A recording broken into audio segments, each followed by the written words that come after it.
얼굴이 이게 좀 좋아 보입니다. 하나님의 은혜가 오늘도 여러분 위에 함께 하신 줄 믿습니다. 우리가 하나님의 말씀을 듣기 전에 한번 믿음으로 고백하겠습니다. 하나님의 말씀을 내 입술에 두고, 하나님의 말씀을 내 생각에 두고, 하나님의 말씀을 내 가슴에 두고 살아갑시다. 아멘. 마가복음의 그 주제는 하나님의 나라예요. 하나님의 나라. 예수님께서 이 땅에 오심을 통해서 이제 하나님의 나라가 이 땅에 임하게 되어진 거예요. 그래서 하나님의 나라가 임하면서 예수님은 제일 먼저 하신 사역이 제자들을 부르시는 그런 사역으로 시작을 했던 것을 볼 수가 있어요. 왜냐하면 예수님의 사역의 초점이 어디에 있느냐 하면 하나님의 나라의 회복과 확장에 예수님의 사역의 초점이 있기 때문에 예수님은 제자들을 제일 먼저 부르신 거예요. 왜냐하면 하나님의 나라의 확장과 회복을 예수님은 혼자 일하지 아니하시고 사람을 통해서, 제자들을 통해서 그 일을 하시겠다라고 하는 의지의 표현이라고 할 수 있어요. 그래서 예수님은 사람을 부르시면서 나를 따라오라, 내가 너희로 사람을 낚는 어부가 되게 하리라. 사람을 낚는 어부로 제자들을 부르신 거예요. 어떻게 보면 이 사명은 오늘날 우리 교회와 저와 여러분들에게 주신 사명이라고 말할 수 있습니다. 교회의 사명이 어디 있느냐라고 하면 하나님의 나라의 확장이에요. 하나님의 나라의 복음을 전하는 것이 교회의 사명이에요. 이 일을 위해서 우리 주님의 교회가 세워졌고, 여러분들을 하나님께서 주의 제자로 불러주셨다라고 하는 거예요. 이제 예수님은 이제 하나님의 나라의 확장을 위해서 제일 먼저 이제 가신 그러한 지역이 가버나움이라고 하는 그런 동네에 들어가시죠. 이 가버나움이라고 하는 곳은 예수님의 제2의 고향이라 할 수 있어요. 본 동네라고 말할 수 있어요. 예수님이 태어나신 곳은 베들레헴이에요. 그리고 예수님이 자라신 곳은 나사렛입니다. 그리고 예수님의 공생애에 활동하신 그러한 대부분의 장소는 가버나움이라고 하는 곳이에요. 그래서 이 가버나움은 예수님의 공생애 기간 중에서 가장 많은 활동을 하신 곳이 이 가버나움이라고 하는 곳입니다. 지금도 이 가버나움이라고 하는 동네에 가보면 그 동네 입구에 편말이 하나 이렇게 세워져 있는데 예수님의 동네라고 써 있어요.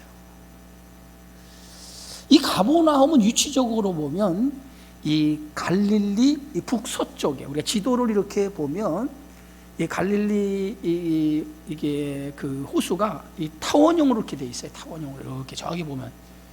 그래서 저게 갈릴리 바다인데 그 갈릴리 바다의 저 북쪽, 서북쪽 쪽이 가버나움이라고 하는 곳이 있죠.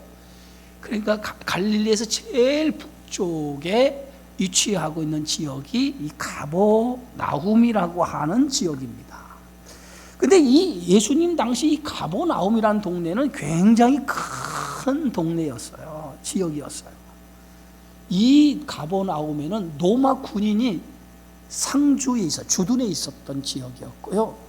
또 거기에는 회당이 크게 지어져 있고, 그리고 회당뿐만이 아니라 거기에는 세관이 있을 정도로 규모가 있는 지역이 가버나움이라고 하는 지역이었어요. 어떻게 보면 굉장히 당시에 무역의 중심지, 굉장히 요충지라고 할 수 있을 정도로 가버나움은 굉장한 큰 도시였다라고, 이렇게 번화한 도시였다라고 생각해 볼 수 있어요.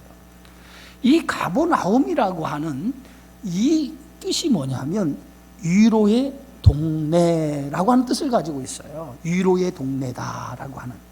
그런데 예수님께서 가버나움을 제일 먼저 공생의 사역지로 들어가게 되어진 것은 그 위로의 동네라고 하는 그 가버나움을 가신 이유가 있었다는 거죠. 그것은 예수님이 이 땅에 오신 목적을 정확하게, 예수님은 가버나움이라고 하는 동네에 들어가면서 자신이 이 땅에 오신 목적을 드러내고 있는 거예요.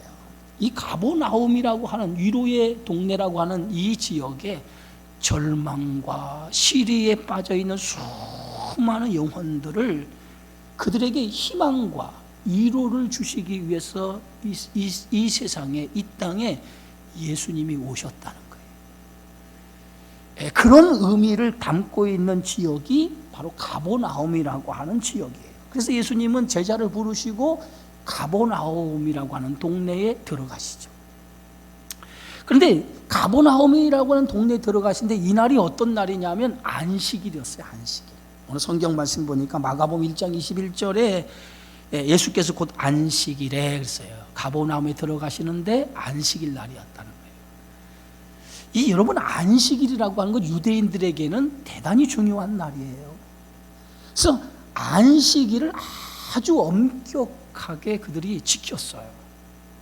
미슈나라고 하는 곳에 보면 안식일에 하지 않아야 할 규정이 39가지를 제정해 놨어요. 안식일 날은 이러한 일을 하면 안 됩니다 라고 39가지 규정을 정해 놓고 굉장히 엄격하게 안식일을 지키도록 했어요.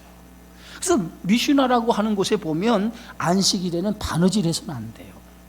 밭을 가는 일을 해서도 안 되고, 농작물을 거두는 일을 해서도 안 되고, 곡식단을 묶는 일도 해서도 안 돼요. 곡식을 까부는 일이라든가, 그 다음에 빵을 굽는 일, 양털을 깎는 일, 소금을 치는 일, 여러 가지 39가지 안식일에 대한 규정을 보면 아무것도 하지 말라는 거예요. 아무것도, 안식일에는 아무것도 하지 말라. 이게 안식일에 대한 규정이에요. 심지어는 물건을 한 곳 다른 곳으로 옮겨도 안 되고 망치질을 해서도 안 돼요. 그러니까 얼마나 안식일에 대한 규례가 엄격합니까? 근데 이 안식일이라고 하는 이 자체는 사실은 사람을 위해서 주신 날이 안식일이거든요. 근데 유대인들은 사람을 위해서 주신 이 안식일을 다르게 생각을 했어요. 사람을 위해서 존재하는 안식일이 아니라 안식일이라고 하는 이 날이 무슨 날이냐면 안식일을 위해서 사람이 존재하는 것처럼 생각한 거예요. 하나님께서 세상을 창조하시고 난 이후에 엿새 동안 창조 제7일에 쉬셨더라라고 하는 이 얘기는 이 세상에 6일 동안 창조와 7일을 쉬는 그 날을 통해서 인간에게 7일째 되는 날은 안식하라, 쉬라고 하는 거예요. 그런데 오늘 우리가 신명기 5장에 보면 어떤 말씀이 기록된, 엿새 동안은 힘써 내 모든 일을 행할 것이나 일곱째 날은 내 하나님 여호와의 안식일인즉 너와 내 아들이나 내 딸이나 내 남종이나 내 여종이나 내 소나 나의 낙이나 내 모든 가축이나 내 문 안에 유하는 객이라도 아무 일도 하지 못하게 하라. 그러니까 이 안식일에는 아무 일도 하지 못하게 하라라고 했는데, 이 의미가 뭐냐면 이 안식일은 소나 짐승이나 종이나 사람이나 할 것 없이 쉼을 주라는 거예요. 쉼을 주라, 안식을 허락하라는 거예요. 이런 의미에서 사람을 위해서 안식일을 제정한 것인데, 유대인들은 어떻게 생각하니 이 안식일이 사람을 위해 존재하는 것이 아니라 안식일을 위해서 사람이 존재하는 것처럼 잘못 생각했다는 거예요. 그래서 안식일을 엄격하게 지키라고 해서 그들은 안식일날은 꼼짝도 하지 못하고 그냥 저들은 안식일을 엄격하게 지키게 된 거예요. 그런데 오늘 이 말씀에 보면 예수님이 안식일날 가버나움이라고 하는 동네에 들어가신 거예요. 그리고 이 안식일에 아무것도 하지 않아야 할 이 날에 예수님은 귀신 들린 자, 병들어 있는 자, 많은 그런 문제 있는 자들을 고치셨다는 거예요. 그러면 예수님은 이 안식일을 정면으로 어긴 거잖아요. 그런데 왜 예수님이 사역을 시작하면서 이 안식일 날 이러한 일을 행했는가? 이것은 예수님이 자신이 이 땅에 온 근본의 이유가 여기에 있다는 거예요. 고달프게 살아가는 인생들에게 참된 안식을 허락하기 위해서 예수님이 이 땅에 오셨다라고 하는 것을 몇 가지 사건을 통해서 우리에게 보여주고 있는 거예요. 자, 예수님은 안식일 날 제일 먼저 가신 곳이 어디입니까? 회당의 회당. 유대인들이 모이는 그러한 집회 장소인 회당에 들어가시죠. 그래서 회당은 유대인들에게 아주 중요한 장소였어요. 회당은 안식일이 되면 그 회당에서 예배를 드려요, 우리처럼. 또 하나, 주중에는 이 회당에서 뭐 하냐면 율법을 가르치는 거예요. 그래서 많은 사람들이 그 회당에서 서기관들의 율법을 배워요. 그것이 뭐냐면 회당에 갖는 기능이에요. 그리고 또 뭐냐면 회당은 이 동네가 유대인들이 모인 마을마다 회당이 이렇게 세워져 있어요. 그럼 그 회당에서 뭘 하냐면 사람들이 모이는 그러한 삶에는 항상 법적인 문제가 발생하게 되어져 있어요. 그러면 그 법적인 문제를 판결하는 법정이 회당 안에 있어요. 그래서 회당은 그런 역할을 하는 곳이 회당이에요. 네? 그런데 예수님께서는 이 회당에 들어가신 거예요. 회당에 들어가신 거예요. 사실 이 회당은 처음부터 생겨진 곳이 아니에요. 처음에는 그들은 이스라엘 백성은 성막 중심에서 성막에서 성전이 세워지고 그 성전 안에서 신앙생활을 하다가 그들이 포로로 잡혀가면서 성전이 다 무너지잖아요. 성전이 회파되면서 포로로 잡혀서 돌아오니까 예배드릴 처소가 없어진 거예요.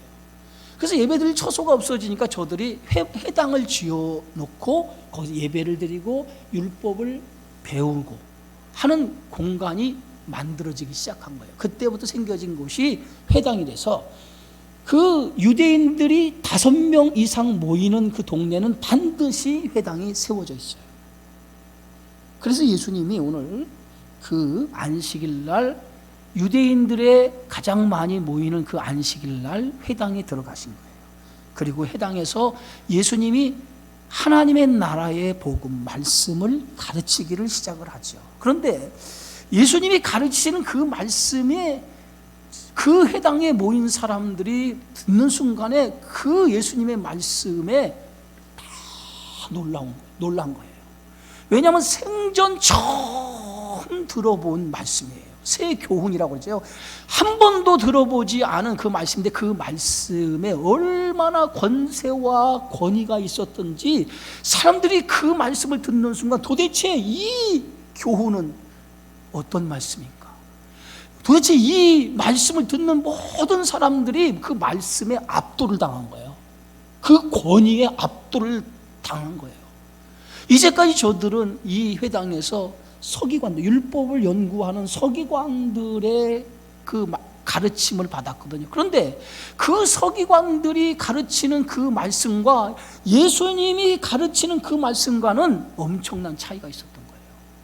그들은 예수님의 그 말씀의 권위 앞에 압도당한 도대체 이 권위 있는 말씀이 무슨 말씀인가? 라고 그들이 그 권위 있는 그 권세 있는 예수님의 말씀 앞에 깜짝 놀라게 되는 거예요. 그런데 예수님의 이 권위 있는 말씀은 어디서부터 시작된 거죠?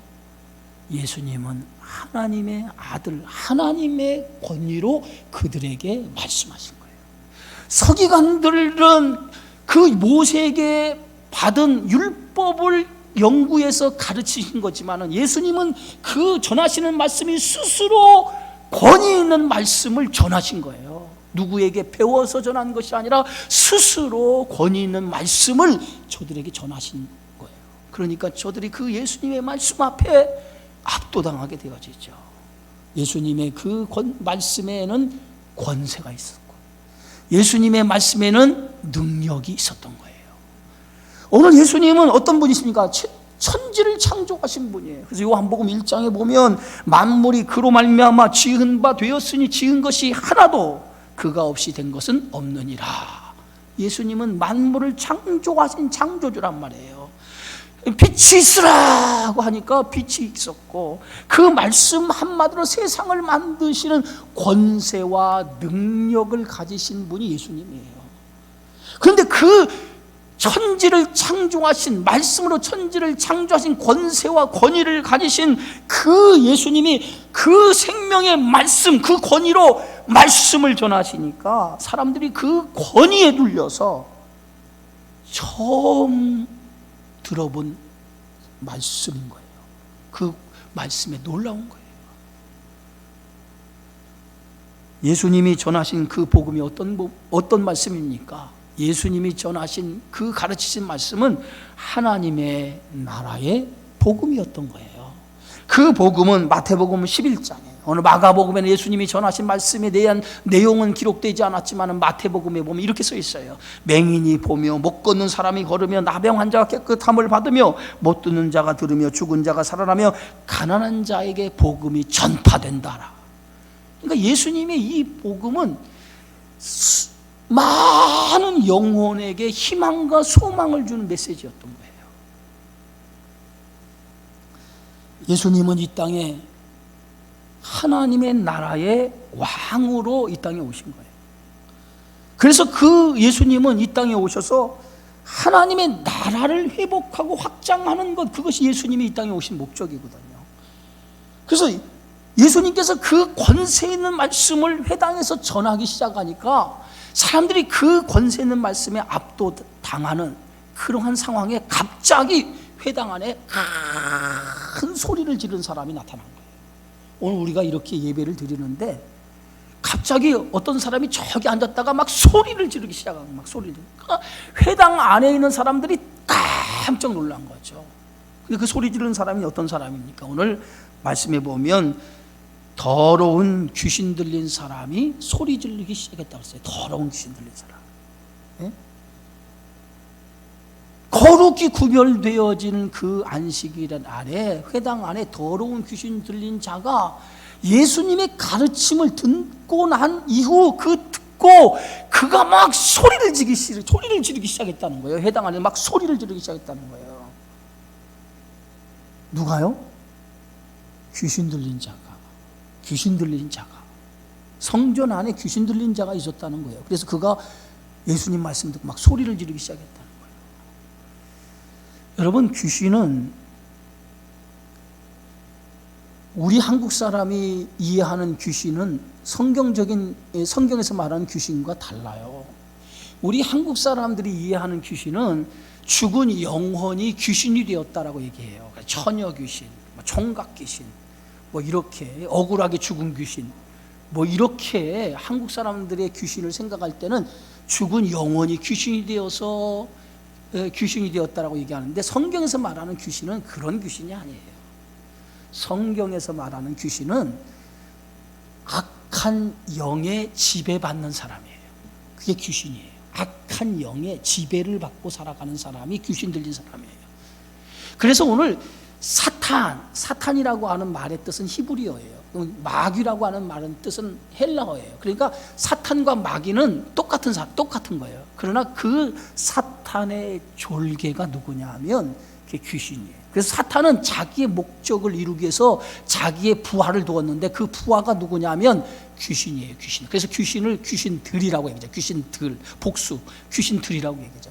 그래서 사탄은 언제나 자기의 목적을 이루기 위해서 자기 밑에 졸개를 두어요. 이게 귀신이에요. 그래서 귀신을 통해서 악한 영으로 말미암아 사람들을 지배하도록 만든 거예요. 그게 사탄이 하는 일이었어요. 그런데 오늘 보면 이 귀신 들린 자가 성전 안에, 회당 안에 있었던 거예요. 예? 그래서 그 성전 안에 있던 귀신 들린 자가 소리를 지르기 시작하죠. 여러분, 언제나 오늘 이 귀신, 사탄은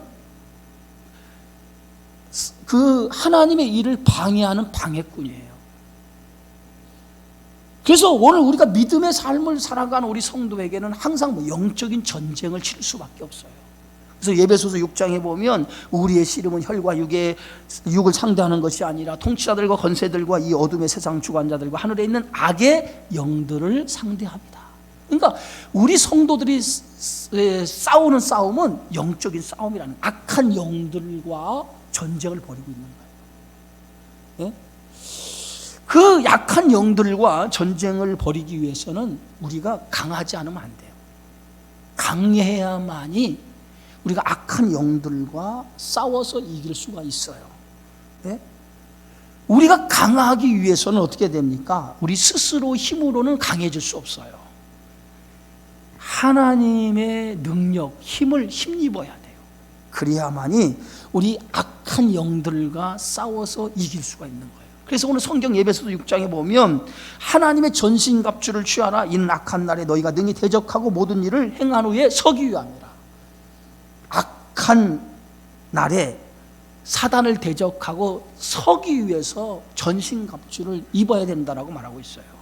예? 그래서 전신갑주가 뭡니까? 진리, 허리띠, 의의 호신경, 평안의 복음의 신, 믿음의 방패, 구원의 투구, 성령의 검, 이것을 취하라라고 말하고 있어요. 그런데 이보다 더 중요한 게 있죠. 에베소서 6장 18절에 보니까 모든 기도와 간구를 하되 항상 성령 안에서 기도하고 이를 위하여 깨어 구하기를 항상 힘쓰며 그랬어요. 가장 중요한 것은 영적인 전쟁을 치르기 위한 성도들은 기도 없이는 안 된다는 거예요. 기도로 무장해야만이 악한 영들과 싸워서 이길 수 있다는 거예요. 여러분, 귀신은요, 우리가 얼마나 능력이 있는 사람인지 능력이 없는 사람인지 귀신은 귀신처럼 알아요. 여러분, 귀신을 쫓아내 본 적 있습니까? 귀신 들린 사람 본 적 있어요? 여러분, 귀신 들린 사람 놓고 기도하는 거 그 보통 쉬운 게 아니에요. 근데 귀신 들린 사람이 말해요, 영적으로 능력 있는 사람, 그 사람이 딱 가서 기도하면 귀신은 꼼짝 못하고 있어요. 꼼짝 못하고 있어요. 그런데 조금 그 영적으로 약한 사람이 가면 귀신이 오히려 그 사람을 놀린다니까요. 그러니까 귀신도 뭐냐면 능력 있는 사람인지 능력이 없는 사람인지 귀신은 기가 막히게 알아들어. 기가 막히게 알아요. 그래서 이 귀신을 물리치기 위해서는 내가 영적으로 강해야 되는데, 그 영적으로 강한 것은 나로부터 생겨지는 힘이 아니라 성령으로부터 주어지는 능력이에요. 그 능력이 내게 임하면 귀신이 꼼짝 못하는 거예요. 오늘 이 더러운 귀신, 저기 온풍기 좀 끌래요? 그 성전 안에, 그 회당 안에 저 뒤에 앉아있다 갑자기 귀신이 막 소리 지르기 시작하는 거예요. 예수님이 말씀을 전하시니까 그 말씀을 듣고 막 귀신이 막 소리를 지르니까 이 회당 안에 모인 사람들이 깜짝 놀란 거예요. 깜짝 놀란 거예요. 소리 지르는 거예요. 귀신 들린 자가 막 소리 지르는 거예요. 뭐라고 소리 지르냐면 오늘 성경에 보니까 이렇게 소리 질러요. 나사렛 예수여, 우리가 당신과 무슨 상관이 있나이까? 우리를 멸하러 왔나이까? 나는 당신이 누구인 줄 아노니 하나님의 거룩한 자니이다. 이 귀신이 말이야, 예수님의 나사렛 예수여, 나사렛 예수여라고 얘기하면서 우리를 멸하러 오셨습니까? 자신들을 멸하러 온 것을 알고 있었다는 거예요. 그리고 뭐요? 우리는, 나는 당신이 누구인 줄 안다는 거예요. 하나님의 거룩한 자인 줄 안다는 거예요. 누가 얘기해 주지 않는데 귀신은 예수님이 누구인 줄 알았어요. 예수님이 자신들을 멸하러 온 하나님이신 줄 알았단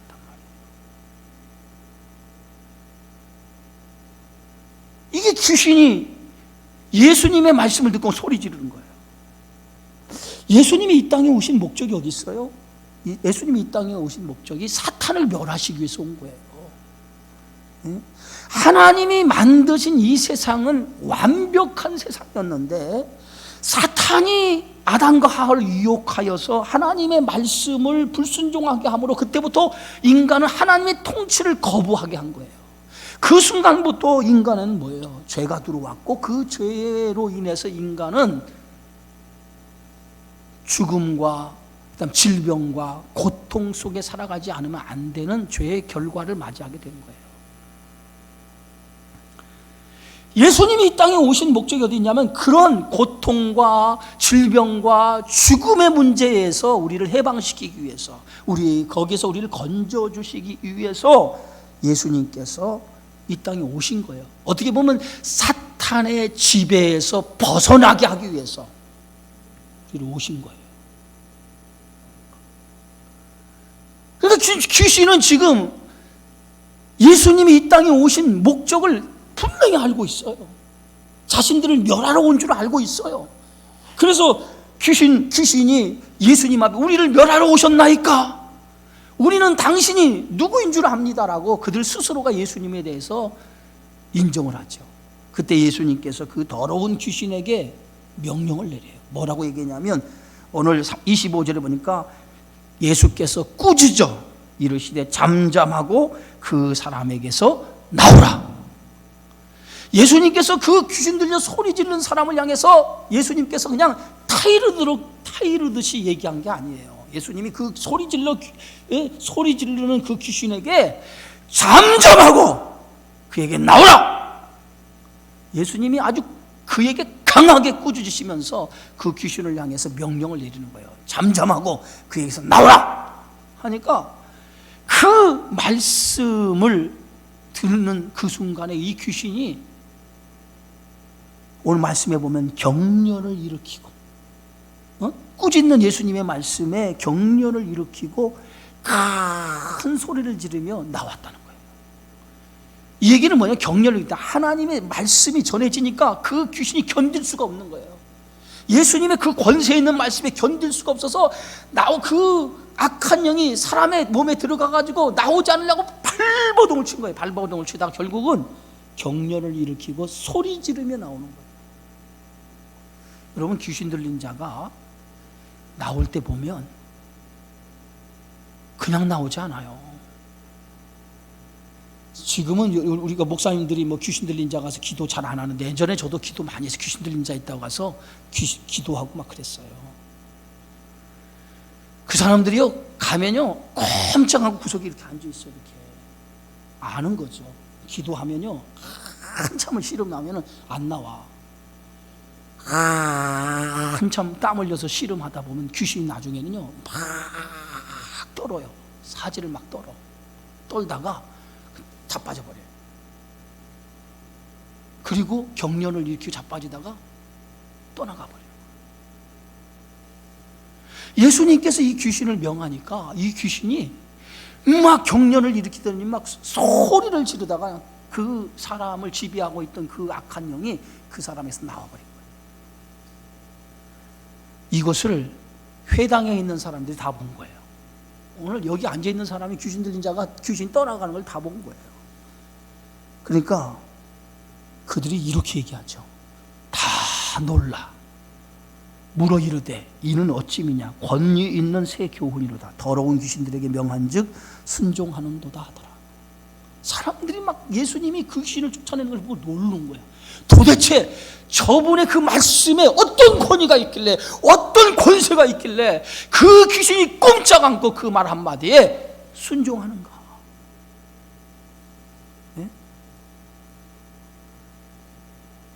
악한 영에 지배받는 그 영혼을 예수님께서 귀신을 쫓아냄으로 인해서 뭐가 이루어졌어요? 그 사람 안에 사탄이 지배하고 통치하는 그 사람 안에 하나님의 말씀이 들어감을 통해서 하나님의 통치를 받는 사람으로 변화가 된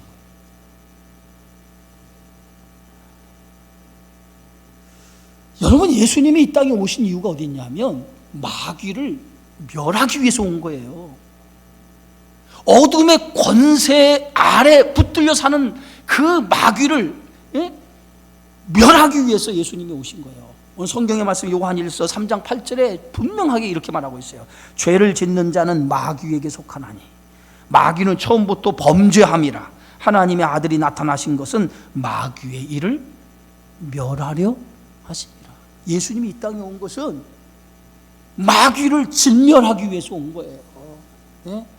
그러면 오늘 더러운 귀신 들린 사람은 누구냐? 더러운 귀신 들린 사람은 단순하게 귀신 들렸다라고 얘기하는데 더러운 귀신 들린 사람은 사단의 지배 아래, 사단의 영향력 아래 살아가는 사람을 가리키는 거예요. 사단의 지배 아래. 그럼 사단의 지배 아래 살아가는 사람은 어떤 사람입니까? 이 세상에 육신의 정욕, 안목의 정욕, 이생의 자랑을 쫓는 사람. 그게 사단의 지배 속에 살아가는 거예요. 이생의 자랑, 육신의 정욕, 안목의 정욕, 세상의 것에 붙들려 살아가는. 그러니까 세상의 가치에 붙들려 살도록 사단이 그의 마음을 주장하는 거예요. 그래서 그 악한 영이 그 안에 들어와서 세상 것들을 탐하며 살아가도록 만드는 거예요. 결국은 세상 것을 탐하며 살아가는 인생에게 참된 평화와 안식은 있을 수 없죠. 요한일서 2장에 보면 이 세상도 그 정욕도 다 지나가되 오직 하나님 뜻을 행하는 자는 영원히 거하느니라. 마귀의 지배는요 영원할 수가 없어요. 마귀는 진멸하게 되어져 있어요. 마지막 날 예수님은 계시록에 보면 이 세상의 모든 악한 사단, 이 마귀를 다 잡아다가 어디다 집어넣나요? 무저경 속에 영원히 오늘 하나님께서 집어넣어요. 그 날이 하나님의 나라가 완전히 회복되는 날이에요. 예수님이 이 땅에 오신 것은 뭐냐면 하나님의 나라가 지금 너희 안에 왔다는 거예요. 그래서 사단의 지배와 통치 아래 살아가는 더러운 귀신 들린 자가 예수님의 오심을 보고 스스로 놀라서 우리를 멸하십니까? 우리가 당신은 누구인 줄 압니다라고 고백함을 통해서 예수님이 마귀를 멸하러 온 것을 안 거예요. 그들 스스로가 예수님의 말씀 앞에 마귀가 떠나가 버린 거예요. 예수님은요 말씀으로만 하나님의 나라가 임했다라고 얘기하지 않아요. 직접 사람들에게 하나님의 나라를 보여주는 거예요. 하나님 나라가 어떤 곳이에요? 하나님의 통치가 이루어지는 곳이에요. 그런데 마귀를 쫓아내므로 통해서 귀신을 쫓아내면서 그 안에 하나님 통치가 이루어진 것을 보여주는 거예요. 그러면서 하나님의 나라는 어떤 곳이에요? 이런 나라다라고 하는 것을 오늘 이 더러운 귀신을 쫓아냄을 통해서 예수님이 보여주고 있는 거예요. 이제 귀신 들린 자를 고치시고 난 이후에 예수님은 회당에서 나와요. 제자들과 함께. 근데 이때가 어느 시간이냐면 아마 안식일 예배가 끝나고 난 이후에 이제 점심시간이 된 거예요. 그래서 점심을 먹기 위해서 준비된 장소로 가는 거예요. 그 장소가 어디냐면 시몬의 장모, 시몬과 안드레 형제 아닙니까? 그들의 집에 간 거예요. 점심을 먹기 위해서 간 거예요. 갔는데 그 점심을 대접하기 위해서 준비해야 될 그 장모가 열병을 앓고 누워있는 거예요. 열병을 앓고 꼼짝하지 못하고 누워있는 거예요. 예수님께서 그 집에 들어가니까 이 장모가 열병에 앓아서 막 누워있는데 일어나지를 못하는 거예요. 그것을 예수님 앞에 전해준 거예요. 이 집의 장모가 열병이 나서 지금 이렇게 누워 있습니다. 그러니까 예수님께서 그 시몬의 장모에게 이렇게 가서 손을 잡아서 이렇게 세우죠. 오늘 성경 말씀 보니까 예수님 나아가서 그 손을 잡아 이렇게 세우시니 열병이 떠나갔다 그랬어요. 아까는 예수님이 말씀으로 귀신을 꾸짖으니까 귀신이 어떻게 됐어요? 귀신이 경련을 일으키고 나갔어요. 그런데 지금은 예수님이 뭐예요? 손을 잡아 이렇게 세우니까 그 열병으로 앓던 그 장모의 열병이 깨끗이 고침을 받은 거예요. 그리고 일어나서 수종을 든 거예요. 무엇을 의미합니까? 하나님의 나라가 임하면 더러운 귀신, 또 이 질병의 고통 속에 있는 모든 사람들의 병이 치유된다는 거예요. 이건 무엇을 얘기하냐면 하나님의 나라는 이런 곳이라고 하는 것을 예수님이 보여주고 있는 거예요. 죄로 인해서 생겨진 결과물이 죽음이고 그 결과물을 통해서 얻어진 것이 질병과 인간의 모든 고통이 죄 때문에 생겨진 거거든요. 예수님이 이 땅에 오심을 통해서 그것을 해결하기 위해서 이 땅에 오셨다라고 하는 것을 다시 한번 이 두 번째 사건을 통해서 보여주는 거예요. 그리고 난 다음에 오늘 예수님께서 성경 말씀에 보면 몇 절입니까? 오늘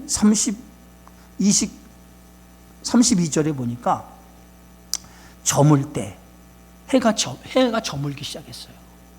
해가 저무니까 모든 병자와 귀신 들린 자를 누구에게 데려왔어요? 예수님께 데려오기 시작한 거예요. 해가 진.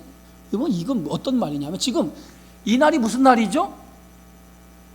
안식일이에요. 안식일이에요. 그러니까 안식일은 유대인들에게 일을 해서도 꼼짝없이 안식일을 지켜야만 돼요. 움직이지도 않아요. 어느 정도 어디 가서도 안 되잖아요. 그런데 해가 지자, 그 얘기는 뭐냐면 안식일이 끝난 거야. 안식일이라고 하는 그 규제 때문에 꼼짝하고 있다가 해가 지는 순간에 안식일이 끝난 거예요. 안식일이 끝나니까 사람들이 벌떼처럼 누굴 찾아와요? 병자들, 귀신 들린 자들이 벌떼처럼 안식일이 끝나자마자 예수님을 보기 위해서, 예수님 앞에 치료받기 위해서, 고침을 받기 위해서 예수님이 계신 곳에 문전성시를 이루는 거예요. 그때 예수님께서 어떻게 했어요? 예? 마가복음 1장 34절에 오늘 보니까 예수께서 각종 병이 든 많은 사람을 고치시며 많은 귀신을 내쫓으시되 귀신이 자기를 알므로 그 말하는 것을 허락하지 아니하시니라. 예수님께서 그 수많은 병이 든 사람, 각종 병이 든 사람과 많은 귀신 들린 사람을 내쫓았다는 거예요. 고쳐주셨다는 거예요.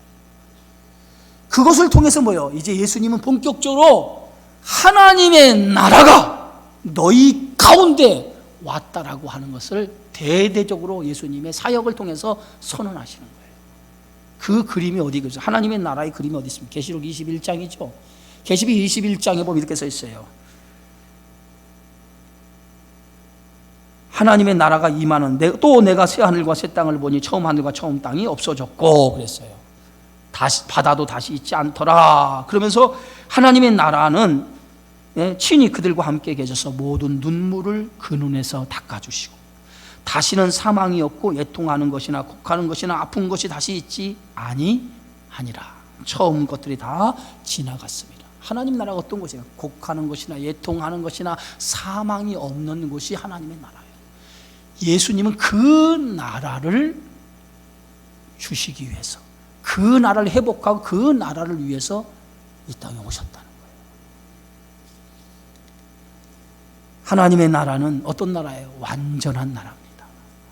그 나라는 곡하는 것이나 애통하는 질병과 죽음이 없는 완전한 나라입니다. 바로 예수님이 귀신을 쫓아내고 질병을 고치신 것은 하나님의 나라가 임한 모습인 거예요.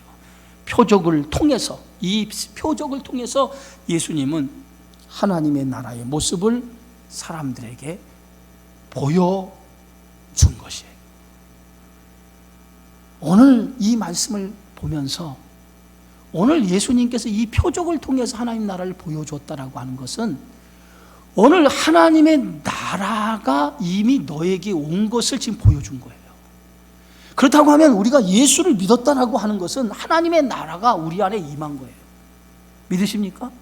하나님의 나라가 임한 사람에게는 세상에 어떤 질병이나 고통이나 죽음이 없는 거예요. 그 안에 하나님의 나라가 이루어졌기 때문에. 그 하나님의 나라는 뭡니까? 하나님의 통치가 이루어지는 나라가 하나님의 나라예요. 그렇다고 하면 여러분 안에 하나님의 나라가 임했습니까? 하나님의 말씀의 통치가 이루어졌습니까? 이루어지고 있습니까? 오늘 예수님은 우리에게 이렇게 말씀하죠. 지금도 세상에는 더러운 귀신 들려서 자기의 의지가 아닌 세상의 가치에 붙들려 살아가는 수많은 인생들이 있어요. 그들이 그 세상의 가치에 붙들려 살면서 세상의 가치에 고통을 겪고 또 거기에 신음하는 수많은 인생들이 있어요. 참된 안식이 없는 채로 살아가는 인생들이 있어요. 그런 인생들에게 오늘 예수님은 하나님의 나라의 복음을 통해서 그들을 해방시키기 위해서 이 땅에 오셨고 그 일을 위해서 저와 여러분을 불러주신 거예요. 이제 우리가 해야 될 일은 뭡니까? 아직도 죄와 사망의 그늘에서 사탄의 지배 아래 살아가는 수많은 영혼들을 구원하는 일이에요. 그래서 그들에게 하나님의 나라가 임하도록 하는 것이 저와 여러분에게 주신 사명인 것을 여러분 믿으시고 진정한 하나님의 나라가 여러분 안에 먼저 이루어지고 그리고 주님을 모르는 사람들에게 복음을 통해서 하나님의 나라가 확장되고 이루어지는 일에 힘써 살아가는 우리 믿음의 성도가 되어지기를 주의 이름으로 축원합니다. 기도하겠습니다. 주의 은혜 고맙습니다. 오늘도 생명의 말씀을 통해서 하나님의 귀한 뜻을 깨닫게 해주심을 감사합니다. 예수님이 이 땅에 오신 것은 하나님의 통치가 온전히 이루어져서 인간에게 주신 모든 저주의 고통에서 벗어나게 하고 참된 안식과 평화를 주시기 위해서 이 땅에 오신 줄 믿습니다. 이제 우리가 그 일을 위해서 부름을 받았다라고 하는 것을 기억하여 이 사명을 감당하여 아직도 하나님 나라가 임하지 못한 수많은 영혼들에게 하나님의 나라를 확장시키며 그들에게 예수님의 참된 복음을 통해서 참된 안식을 그들이 얻을 수 있도록 하나님 우리가 그 복음을 전하는 일에 앞장서는 우리 모두가 되어지게 하여 주시옵소서. 예수님의 이름으로 기도하옵나이다. 아멘.